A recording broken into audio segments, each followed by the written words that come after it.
In today's video, we're going to be talking about how to introduce your dog to new dogs. This is very closely related to the video from yesterday's homework, so you'll hear a lot of common trends, but it's even more important to deep dive into the dog on dog interaction. So we're going to start off again by dividing it into those two main groups. We have the outsider dogs and we have the inner circle dogs. Now let's table the inner circle for now and talk about the outsider dogs.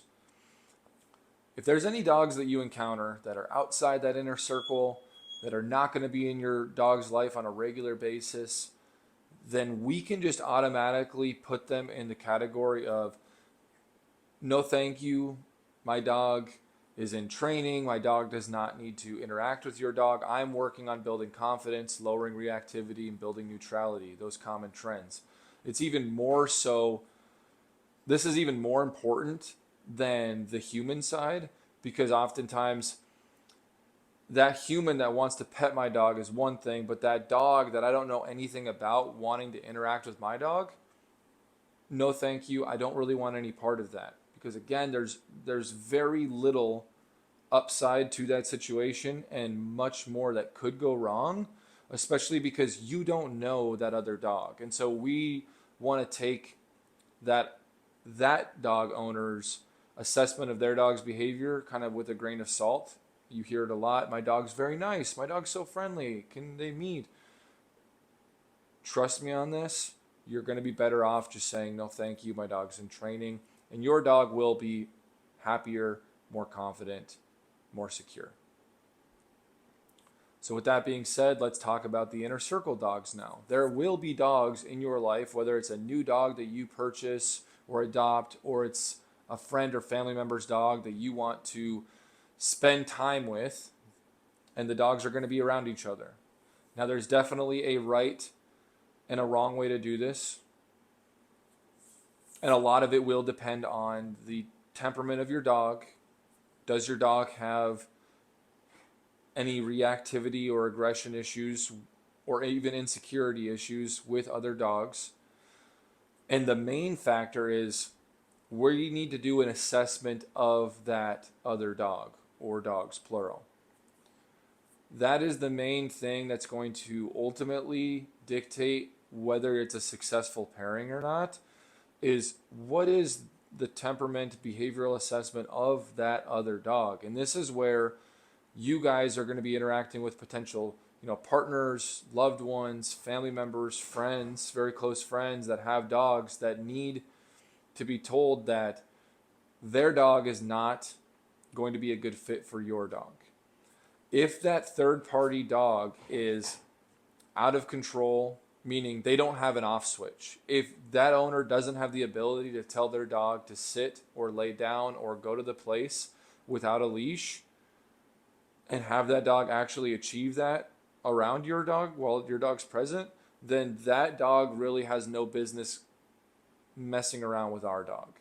And I know that sounds somewhat harsh, but that is just the honest truth, is I only want my dogs to interact with other animals that have an off switch, that have a recall, that have the ability to disrupt whatever the dog's behavior they're displaying at the time, whatever activity the dogs are doing together. I need to be able to disrupt that, recall them, get clarity if need be, ultimately have control of those animals if they're going to play together. Now that will exclude about 90% of the other animals that we're ever going to get our dog around. And I understand that.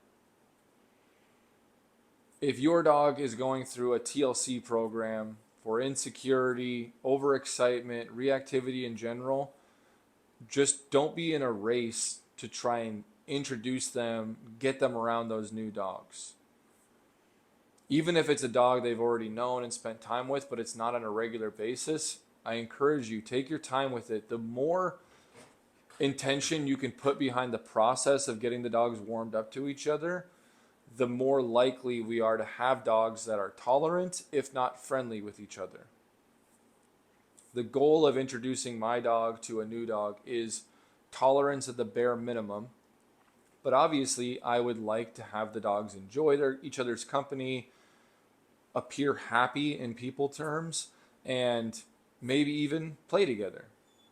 A lot of you that are watching this video right now don't have the type of dog that's ever going to necessarily play with other dogs, and that's okay. Remember all of the coaching that you've gotten up to this point of advocating for our dog and what our dog needs. You are going to exponentially increase the chance of success between your dog and the inner circle dogs if we can allow them to warm up to each other and meet in a more controlled environment. Much like people's customs and courtesies, if two people meet, it's handshakes, a verbal greeting, a fist bump, some type of verbal and physical recognition. And then we have time to meet each other, warm up to each other. And as the conversation, or as the relationship rather, gets more in depth, we start to read each other's body language, we start to like people more, then that's where the relationships will get more intimate with hugs, spending more time together, doing hobbies and activities. It's very obvious, but the more you like an individual, the more you'd like to spend time with them and do things with. But we don't give each other bear hugs in our society to random strangers. We don't encroach upon people's spaces unless we know them a little bit. And it's the same thing with dogs. Letting dogs just overpower each other and sniff from head to tail within 2 seconds of meeting each other is just a really easy way to have our dog feel overwhelmed or overbearing, or let that dog's dam that's holding back all the impulses just crack and break, and now we have a flash flood of impulse control issues that we're trying to deal with. So to avoid that, at the beginning of the dogs meeting each other, we need to work on structure. Have them down next to each other.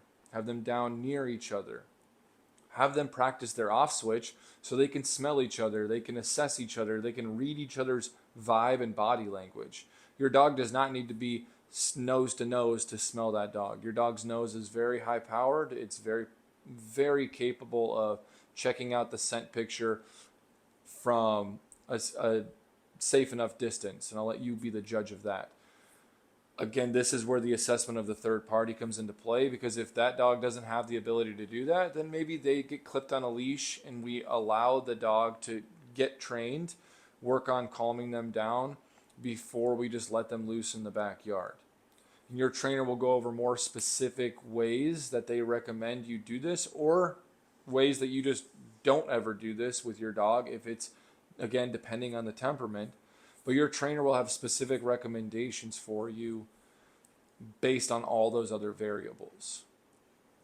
But the one thing I can guarantee you is that your relationship with your dog will be much better off if you just follow our advice in this regard and when meeting new people. I know it seems restrictive, but remember, you're trying to build something long lasting, something deeper than superficial freedom and just meeting new dogs and people for those initial 30 seconds, and then it's over. And again, we're left with the behavioral wreckage that we need to rebuild or try to control. So I prompt you to follow our advice, ask questions if you don't understand, and you will see the results that speak for themselves soon enough.